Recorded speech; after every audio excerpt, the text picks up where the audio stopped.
ಮೊಟ್ಟೆ ತಿಂದ್ರೆ ಕ್ಯಾನ್ಸರ್ ಹರಡೋ ಭೀತಿ ನಡುವೆ ಹೆಚ್ಚಾಗ್ತಾ ಇದೆ ವ್ಯಾಪಾರ. ಮೈಸೂರಿನಲ್ಲಿ ಏಷ್ಯಾನೆಟ್ ಸುವರ್ಣ ನ್ಯೂಸ್ ರಿಯಾಲಿಟಿ ಚೆಕ್ ನಡೆಸಿದೆ. ಇವತ್ತಿನವರೆಗೂ ಮೊಟ್ಟೆ ವ್ಯಾಪಾರದಲ್ಲಿ ಯಾವುದೇ ವ್ಯತ್ಯಾಸ ಆಗಿಲ್ಲ. ಮೊಟ್ಟೆ ತಿಂದ್ರೆ ಕ್ಯಾನ್ಸರ್ ಹರಡೋ ಭೀತಿ ನಡುವೆ ವ್ಯಾಪಾರ ಹೆಚ್ಚುತ್ತಾ ಇದೆ. ಏಷ್ಯಾನೆಟ್ ಸುವರ್ಣ ನ್ಯೂಸ್ ಮೈಸೂರಿನಲ್ಲಿ ರಿಯಾಲಿಟಿ ಚೆಕ್ ನಡೆಸಿತು. ಮೊಟ್ಟೆ ವ್ಯಾಪಾರದಲ್ಲಿ ಇವತ್ತಿನವರೆಗೂ ಯಾವುದೇ ವ್ಯತ್ಯಾಸ ಆಗಿಲ್ಲ. ರುಚಿ ಚಿಕನ್ ರಿಟೇಲ್ ವ್ಯಾಪಾರಸ್ಥ ಮಾಲೀಕ ಕುಮಾರ್ ಹೇಳಿಕೆ ಕೊಟ್ಟಿದ್ದಾರೆ. ನಮ್ಮಲ್ಲಿ ಪ್ರತಿ ವಾರ 14,000 ಟ್ರೇ ಮೊಟ್ಟೆ ವ್ಯಾಪಾರವನ್ನ ಮಾಡ್ತೀವಿ. ಕ್ಯಾನ್ಸರ್ ವದಂತಿಯಿಂದ ವ್ಯಾಪಾರಕ್ಕೆ ಯಾವುದೇ ತೊಂದರೆ ಆಗಿಲ್ಲ ಅಂತ ರುಚಿ ಚಿಕನ್ ರಿಟೇಲ್ ವ್ಯಾಪಾರಸ್ಥ ಮಾಲೀಕ ಕುಮಾರ್ ಹೇಳಿಕೆ ಕೊಟ್ಟಿದ್ದಾರೆ. ಪ್ರತಿ ವಾರ ಎಷ್ಟು ಮಾರಾಟ ಮಾಡ್ತಾ ಇದ್ವೋ, ಎಷ್ಟು ಪ್ರಮಾಣದಲ್ಲಿ ಮೊಟ್ಟೆಯನ್ನ ಮಾರಾಟ ಮಾಡ್ತಾ ಇದ್ವೋ, ಈಗಲೂ ಕೂಡ ಅಷ್ಟೇ ಪ್ರಮಾಣದಲ್ಲಿ ಮೊಟ್ಟೆ ಮಾರಾಟ ಆಗ್ತಿದೆ ಅಂತ ಹೇಳಿಕೆ ಕೊಟ್ಟಿದ್ದಾರೆ. ದಿನಕ್ಕೊಂದು ಮೊಟ್ಟೆ ತಿನ್ನಿ, ನಿಮ್ಮ ಮೈಕೈ ಮೂಳೆಗಳನ್ನು ಗಟ್ಟಿಯಾಗಿ ಇಟ್ಕೊಳ್ಳಿ. ಈ ರೀತಿಯಾದ ಒಂದು ಜಾಹೀರಾತುಗಳನ್ನು ನಾವು ಪ್ರತಿನಿತ್ಯ ನೋಡ್ತಾ ಇದ್ವು.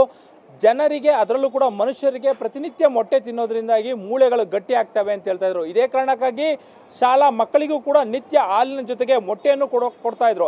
ಆದರೆ ಇತ್ತೀಚಿನ ದಿನಗಳಲ್ಲಿ ಮೊಟ್ಟೆಯನ್ನು ತಿಂದರೆ ಕ್ಯಾನ್ಸರ್ ಬರುತ್ತೆ, ಅದರಲ್ಲಿ ಕ್ಯಾನ್ಸರ್ ಅಂಶಗಳಿವೆ ಎನ್ನುವಂಥ ಆತಂಕಕಾರಿ ವದಂತಿಗಳು ಹೆಚ್ಚಾಗ್ತಾ ಇರ್ತಕ್ಕಂಥದ್ದು. ಇದರ ಹಿನ್ನೆಲೆಯಲ್ಲಿ ರಾಜ್ಯ ಸರ್ಕಾರ ಕೂಡ ಈ ಒಂದು ವಿಚಾರವನ್ನು ಗಂಭೀರವಾಗಿ ತೆಗೆದುಕೊಂಡಿದೆ. ಆರೋಗ್ಯ ಸಚಿವರು ಈ ಸಂಬಂಧಪಟ್ಟಂತೆ ಏನು ಪೌಲ್ಟ್ರಿ ಫಾರ್ಮ್ಗಳಿವೆ, ಮೊಟ್ಟೆ ತಯಾರಿಕರು ಏನಿರ್ತಾರೆ, ಆ ಪ್ರೊಡಕ್ಷನ್ ಯೂನಿಟ್ಗಳ ಮೇಲೆ ಕೂಡ ತಪಾಸಣೆಗೂ ಕೂಡ ಆದೇಶವನ್ನು ಕೂಡ ಮಾಡಿರ್ತಕ್ಕಂಥದ್ದು. ಇದರ ಹಿನ್ನೆಲೆಯಲ್ಲಿ ಮೈಸೂರಿನಲ್ಲಿ ಪರಿಸ್ಥಿತಿ ಹೇಗಿದೆ? ಈಗ ಸದ್ಯಕ್ಕೆ ಮೈಸೂರಿನ ಕುಂಬಾರಕೊಪ್ಪಲಿರ್ತಕ್ಕಂಥ ಮೊಟ್ಟೆ ರಿಟೇಲ್ ವ್ಯಾಪಾರಸ್ಥರ ಬಳಿ ನಾವಿದ್ದೀವಿ. ಇಲ್ಲೂ ಕೂಡ ನಾವು ಗಮನಿಸ್ಬೋದು, ಬಲ್ಕ್ ಆಗಿ ಮೊಟ್ಟೆಗಳನ್ನು ತಂದು ಮಾರಾಟವನ್ನು ಮಾಡ್ತಾರೆ. ಇತ್ತೀಚೆಗೆ ಏನು ಸೋಷಿಯಲ್ ಮೀಡಿಯಾದಲ್ಲಿ ಈ ರೀತಿಯಾದ ಒಂದು ವದಂತಿ ಶುರುವಾಯಿತು. ಮೊಟ್ಟೆಗಳನ್ನು ತಿಂದರೆ ಅಂದರೆ ಮೊಟ್ಟೆಯಲ್ಲಿ ಕ್ಯಾನ್ಸರ್ ಅಂಶಗಳು ಇದೆ ಅನ್ನೋ ಒಂದು ವಿಚಾರಗಳೇನು ಬಂತು. ಆ ಒಂದು ಹಿನ್ನೆಲೆಯಲ್ಲಿ ಯಾವೆಲ್ಲ ಪರಿಸ್ಥಿತಿ ಮೈಸೂರಿನಲ್ಲಿದೆ ಅಂದರೆ ಮೊಟ್ಟೆ ಕೊಳ್ಳುವಂಥ ಗ್ರಾಹಕರ ಏನಂತ ಹೇಳ್ತಾ ಇದ್ದಾರೆ, ಅಥವಾ ಮೊಟ್ಟೆಯನ್ನು ತಂದು ಮಾರಾಟಕ್ಕೆ ಇಡ್ತಕ್ಕಂತಹ ಏನು ರೈತರೇನಿರ್ತಾರೆ ಅವರಿಂದ ಏನು ಫೀಡ್ಬ್ಯಾಕ್ ಬರ್ತಾ ಇದೆ, ಇದೆಲ್ಲದ್ರ ಬಗ್ಗೆ ಕೂಡ ಮಾತನಾಡ್ಸೋಣ. ರಿಟೇಲ್ ವ್ಯಾಪಾರಸ್ಥರು ನಮ್ಮ ಜೊತೆಗಿದ್ದಾರೆ, ಅವ್ರನ್ನ ಕೇಳೋಣ. ತುಂಬ ಚೆನ್ನಾಗಿದೆ ವ್ಯಾಪಾರ, ಎಂದಿನಂತೆ ನಡೀತಾ ಇದೆ, ಏನು ಕಮ್ಮಿ ಆಗಿಲ್ಲ. ನಮಗೆ ವಾರಕ್ಕೊಂದು 14,000 ಟ್ರೇ ಬೇಕು. ನಮ್ಮದು ಬ್ರ್ಯಾಂಚ್ಗಳಿದೆ ಮೈಸೂರಿನಲ್ಲಿ, ಒಂದು 14 ಬ್ರ್ಯಾಂಚು. ಎಲ್ಲ ಕಡೆ ಯಥಾಸ್ಥಿತಿ ವ್ಯಾಪಾರ ಆಗ್ತಾಯಿದೆ, ಏನೂ ಸಮಸ್ಯೆ ಇಲ್ಲ.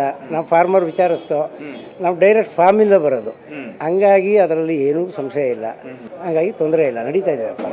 ಅಲ್ಲ, ಈಗ ಸೋಷಿಯಲ್ ಮೀಡಿಯಾದಲ್ಲೆಲ್ಲ ಮೊಟ್ಟೆ ತಿಂದರೆ ಕ್ಯಾನ್ಸರ್ ಬರುತ್ತೆ ಅಂತ ಒಂದಷ್ಟು ವದಂತಿಗಳು ಬಂದು, ಅದಾದಮೇಲೆ ಸಚಿವರು ಕೂಡ ಇಲ್ಲ ಅದನ್ನು ನಾವು ಟೆಸ್ಟ್ ಮಾಡ್ತೀವಿ, ಲ್ಯಾಬ್ಗಳಿಗೆ ಕಳಿಸಿ ಅಂತ ಹೇಳಿದ್ರು. ಇಲ್ಲಿ ಮೈಸೂರಲ್ಲಿ ನಿಮ್ಮ ಹತ್ರ ಮೊಟ್ಟೆ ವ್ಯಾಪಾರಕ್ಕೆ ಬರ್ತಾರಲ್ಲ, ಅವ್ರು ಏನು ಕೇಳ್ತಾರೆ ಇದ್ರ ಬಗ್ಗೆ ಅಂತ? ಸರ್, ಯಾರೂ ಬಾರ್ಗೇನಿಲ್ಲ, ಒಬ್ಬರು ಬಾರ್ಗೇನಿಲ್ಲ. ತೊಗೊಂಡೋಗ್ತಾ ಇದ್ದಾರೆ, ಯೂಸ್ ಮಾಡ್ತಾ ಇದ್ದಾರೆ. ಎಂದಿನಂತೆ ಮನೆಗೆ ಮಾಮೂಲಿ ಕಸ್ಟಮರೆಲ್ಲ ತೊಗೊಂಡೋಗ್ತಾ ಇದ್ದಾರೆ, ಅಂಗಡಿಗೆ ಸೇಲ್ಸ್ ತೊಗೊಂಡೋಗ್ತಾರೆ. ಅದೇ ರಿಟೇಲು ಯಾರ್ದು ಕಂಪ್ಲೇಂಟ್ ಇಲ್ಲ, ಒಬ್ಬರದು ಕಂಪ್ಲೇಂಟ್ ಇಲ್ಲ. ಯಾರು ಬಂದು ಕೇಳಲ್ವಾ ಈ ತರ? ಯಾರು ಕೇಳಿಲ್ಲ, ಇಲ್ಲಿವರೆಗೂ ಒಬ್ರು ಕೇಳಿಲ್ಲ. ಸರ್, ತಾವೇಳಿ ಸರ್, ತಾವೆಲ್ಲಿಂದ ಬರ್ತಾ ಇರೋದು? ಮೊಟ್ಟೆ ತಗೊಂಡು ಹೋಗ್ತಾ ಇದ್ರೆ ತಾವೇನು ಕೆಲಸ ಮಾಡಿ? ಫಾಸ್ಟ್ ಹೋಟ್ಲಿದೆ, ಅಲ್ಲಿ ದಿನನಿತ್ಯ ತಗೋ ಹೋಗ್ತೀವಿ. ಯಾವುದೇ ಕಾರಣಕ್ಕೂ ಕಸ್ಟಮರ್ ಯಾರೂ ಹೇಳಿಲ್ಲ ಈ ಥರ ಸರ್ ಇದ್ರೆ ತೋರ್ತಾ ಇದ್ದಾರೆ ಟಿ ವಿಲಿ ತಿನ್ಬೋದೇನು ಏನು ಕೇಳಿಲ್ಲ ಯಾರನ್ನ. ಈಗ ನೀವು ನ್ಯೂಸಲ್ಲಿ ನೋಡ್ಬಿಟ್ಟು ನಾವು ಈಗ ನೀವು ಬಂದಿರೋದ್ರಿಂದ ನಾನು ತಿಳ್ಕೊತಾ ಇದ್ದೀನಿ.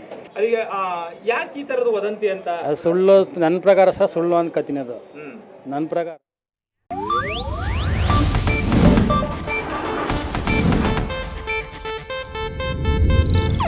ಇದು ಏಷ್ಯಾನೆಟ್ ನ್ಯೂಸ್ ನೆಟ್ವರ್ಕ್ ಪ್ರಸ್ತುತಿ.